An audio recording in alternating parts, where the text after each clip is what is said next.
I think I've seen before that you've said that you think a rate of a basic income should be the highest that it can possibly be. And I'm just wondering if you could talk about that and explain, have I got that right?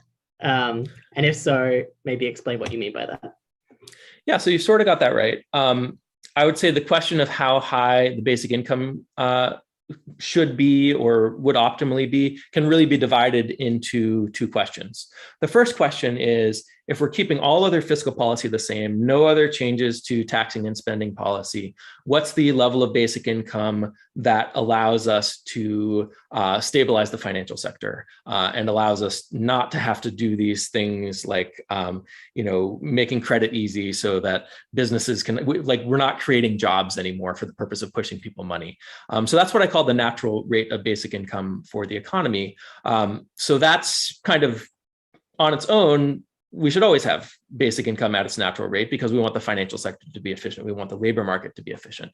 Now you can ask the question, well, wait a minute, are there other things that we want to do with fiscal policy that might change the natural rate of basic income? So for example, you might have a way, you might reduce some other way of getting consumers money or something like that that allows you to boost the basic income. Or you might impose a tax like a carbon tax or some other resource tax that actually reduces the level of basic income, the natural level of basic income, because you are reducing the resource availability. You're reducing the productive capacity of the economy. So when we talk about resources, it's not just a matter of deciding whether the government should allocate the resources or the market should allocate the resources. There's a third option, which is, well, what if we want to conserve the resources? And if we implement fiscal policy that conserves resources, that's going to reduce the level of basic income the economy can sustain.